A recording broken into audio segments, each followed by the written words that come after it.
Little Nightmares 3 manages to be both perfectly serviceable and incredibly disappointing at the same time. Upon first hearing this, many might be inclined at first to wonder and ask, well, how can that be? Is that not an oxymoron or a contradiction?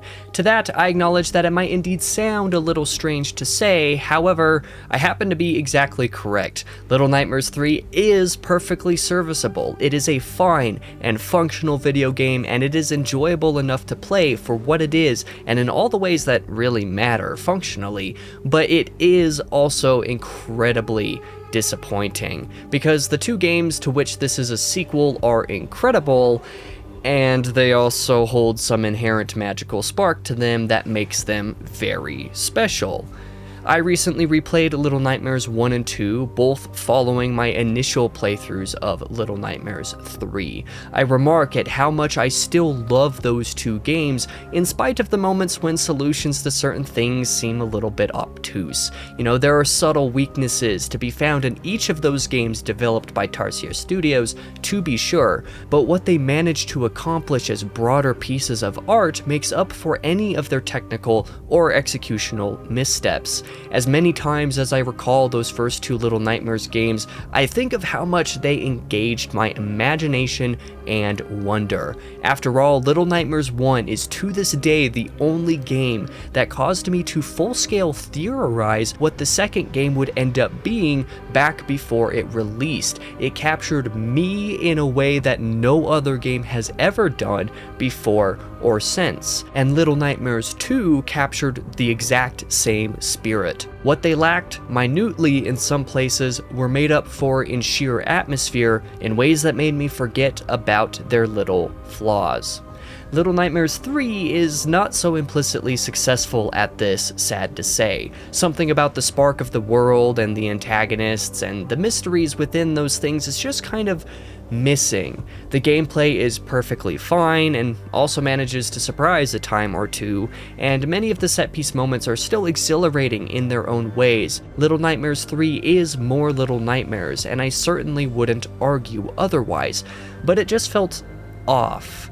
Stale isn't precisely the term I'm looking for, but it's something kind of like that. If nothing else, it is pretty safe and relies perhaps too heavily on borderline fan service or just broader design philosophies we are already familiar with so as to make it less memorable. As I say, something about the magic spark is simply missing. Nothing about this package is offensively bad. Supergiant Games did a surprisingly decent job at generally following through with all the things that made its predecessors work, but you can definitely tell the soul that Tarsier imbued into the franchise is not present in the hand that shaped Little Nightmares 3.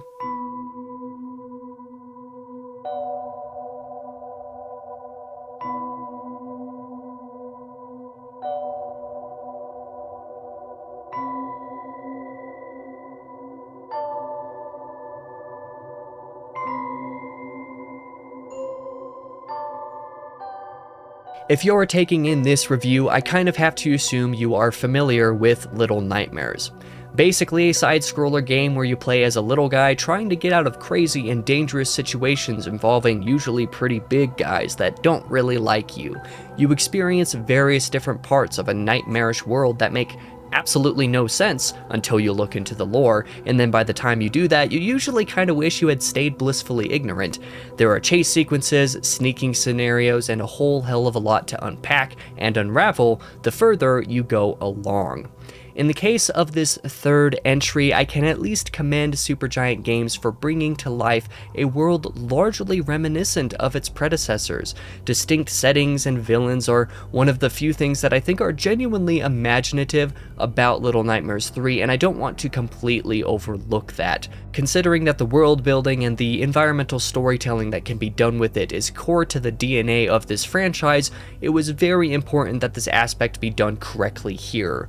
For the most part, I think it basically was. Though I haven't dug deep into the lore of this particular entry because part of the lack of magic in it made me not really feel inclined to, the more that you do study about it, the more there is to notice about the construction of various different places. That follows up on the successes of the first two games. Locations like the Candy Factory and the Carnival have a classic Little Nightmares touch to them that leave you just wondering what the hell is going on here, yet knowing you probably don't actually want to know in the end.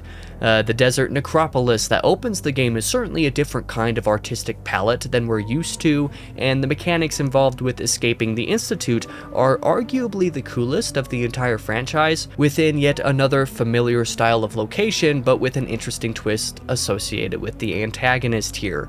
And that's another thing. I do like the antagonist design of Little Nightmares 3 a lot.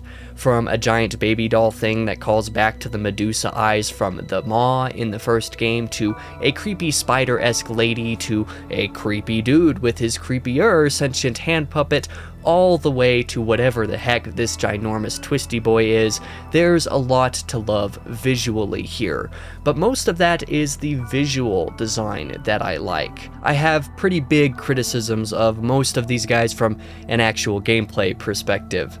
First of all, the baby doll. Good design, and making a baby creature antagonist this ginormous makes for good contrast with what the design is derived from, but I don't love how reliant the game is on the freezing eye mechanic.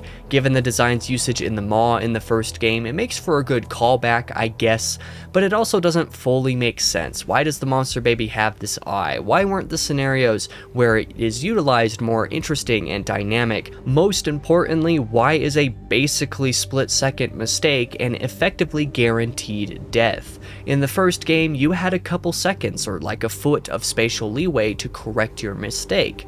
In this game, it's basically instantaneous and you're just dead. That's annoying.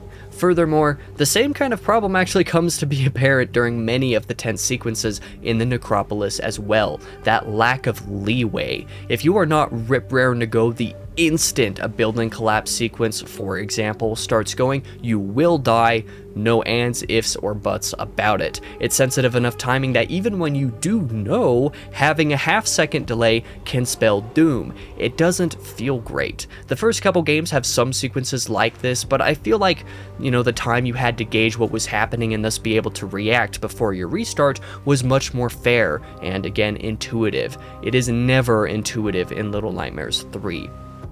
As I said, these issues persist throughout the game. But the monster baby also makes apparent another issue I noticed with Little Nightmares 3 that previous games do not have, and that is sound design. There's a massively muddy and obscure layer overlaying everything in the sound design of this game. I don't know how to explain it other than that nothing ever sounds like it's the right volume, because the sound mix is just so muddled and indistinct.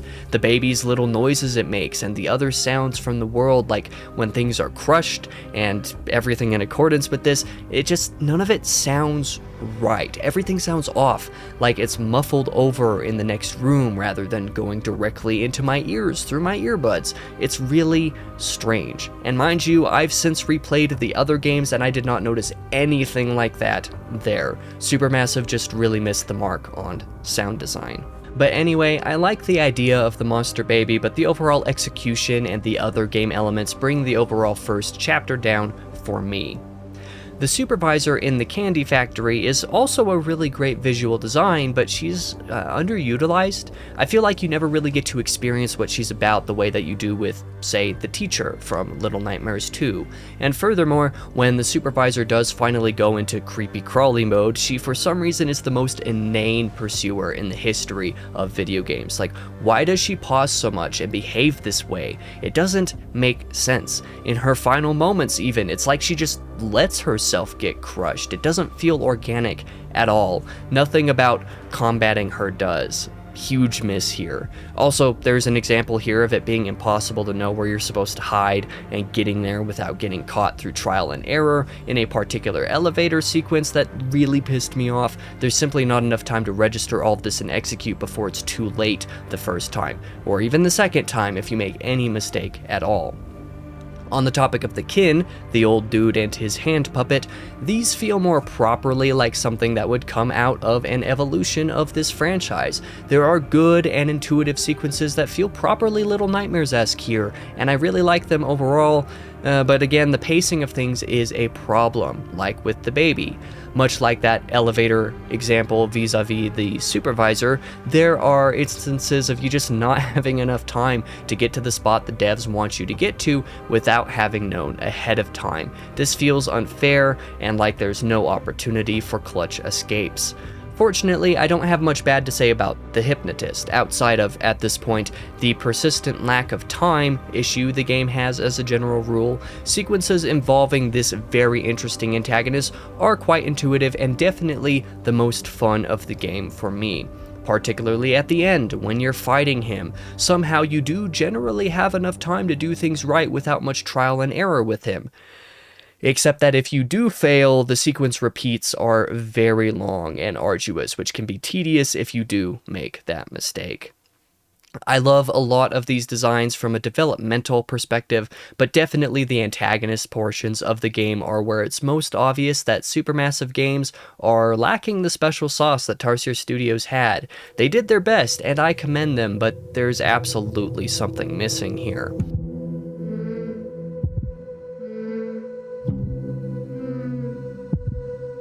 And before we wrap up, I do want to discuss the player character side of things a little bit. I'm not sure how I feel personally about the two-player design. More importantly, its implementation is baffling. Now, obviously Little Nightmares 3 is not the first time that friendlies have been used to aid the player character in one of these games. In previous games, there were moments when gnomes would help you out, most notably in The Hideaway, and of course, who can forget Six actively joining Mono through much of Little Nightmares 2. On paper, having an active co-op game in this franchise is a super interesting expansion of this idea. Unfortunately, Supermassive does basically nothing with it. There are a couple dual puzzles, but every single one is mind-numbingly simple. Nothing more complex than two-step solutions to problems that can be communicated more or less without words if you're familiar with the gameplay design of these games. From a gameplay perspective, there's nothing that necessitates this co-op feature, exemplified brilliantly by the fact that you can play the game solo. Now that's not a bad thing, obviously. I mean, I personally prefer solo gaming as a whole, but I feel like there could have been more dynamic gameplay scenarios formulated around the co-op mechanic, but there simply isn't. More than that, there's an active detriment to playing with somebody else. That related to the time-related escape sequences, as I've discussed before. All the times when you can get caught or killed for being a split second too late in reacting to something, or even for not noticing the solution immediately because you're not one of the devs, yeah, those are awful in co-op. There are sequences that my buddy and I had to redo a half dozen or more times simply because one of us was almost always a hair slow or behind or got caught on one of each other, and I have no idea how many times latency or lag might have contributed to this either. This problem is bad enough solo, but it is so much worse in co-op play. This made the game way more tedious in this setting. Also, I hate multiplayer trophies personally. Can we normalize not having co-op trophies in games that otherwise don't require it, i.e. Little Nightmares 3 can be played completely solo? Having multiplayer trophies required for Platinum is just aggravating. Anyway, I got sidetracked there. I just want to express the same disappointment that many others have about the co-op being disappointing. In general, most of the gameplay is just kind of safe. Not only are there not many gameplay ideas that really tickle the brain, except for the doll in the Institute, that being the only exception, but the mechanics available to each player aren't even really used in interesting ways either. Occasionally, you have to work together to defeat enemies, but the rest of the game doesn't ever go beyond crank this thing or smash that thing playing as alone, or shoot that thing, maybe under stressful timing as low. Like I said, no meaningful mental stimulation, and therefore very few moments of pride in solving something. And this problem of being too safe can actually be reflected in a lot of visual and world-building motifs too, as a random final point, and that I briefly mentioned earlier. Every time Little Nightmares 3 manages to feel like Little Nightmares, it's because it's borrowing perhaps a little too heavily from the first 2 games. Definitely a case of thank you for reminding me of that other game I'd kind of rather be playing right now instead.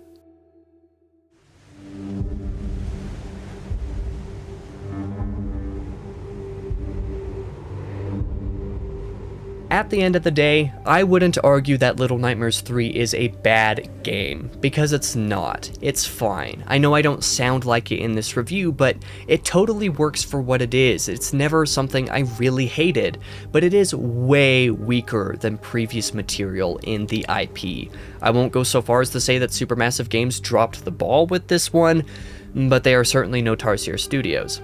I have a little bit of history with Little Nightmares, personally, as is likely obvious by the way I've talked about this game. That history is a unique one insofar as my relationship with video games tend to go, and as I talked about in the introduction. They are not like my most favorite games in the entire world, but there is something keenly special about Little Nightmares 1 and 2 that has made me love them anyway. When I said that no other game has made me theorycraft like the debut entry of this IP did, that is no lie. The charm that hooked me certainly wasn't relegated just to me either. Many other players felt it too. No matter the little problems or the frustrating moments, the very core of what the games were doing was something executed upon so well that gamers immediately took notice back when the original game came out in 2017. The DLC chapters were pretty great as well, and despite being a little bit messier and or more exploratory with mechanics and the like, they managed to fold into the setting and package pretty well. Little Nightmares 2 had a lot of hype behind it, and it managed to satisfy in basically every metric that I think it could have. In fact, when I did some of my own theorizing about the game, I was actually halfway right. I correctly guessed that the game was a prequel. I just happened to get there by the wrong means, being completely wrong about my guess about who Mono was. I had actually written, fun fact, and I believe recorded, maybe not recorded, a critical analysis episode for Little Nightmares 2 to come out back in mid-2022, but I never got back around to finishing the video, much to my own shame. Now, one of these days, I plan to do a Season 1 rewrite of a critical analysis, which would include recovering Little Nightmares 1 and including the sequel along with it, and that little theory of mine, just for the sake of posting it somewhere, might end up in that video. I was very proud of what I did there. But all of this is more of a story for another time. The point that I'm failing to make is that Little Nightmares 1 and 2 are great, and I've made content to one degree or another about both of them, and I plan to make more. But I did think it was right to review Little Nightmares 3 on its own before I circled back around to that, not least because it doesn't make sense to me to review all 3 at once in a critical analysis, though discussion about this threequel will likely still factor into the updated critical analysis script when I finally manage to write it. But in either case, thank you so much for taking this review journey with me. Little Nightmares 3 is a perfectly fine game, and I'm mostly just afraid that this video is not quite up to my normal standard, but for now, I'm just happy to have gotten to do it at all. Have a blessed day, and since it is 2026 now when I'm putting this video out, have a blessed year too. I'll be sure to make follow-ups to this review when each of the DLC are out, so be on the lookout for that as applicable. Or perhaps be on the lookout for coverage of Reanimal, the next game by the original Little Nightmares developers. That one seems super solid and a great spiritual successor to the IP with some sensible differences. I'm really interested in that one.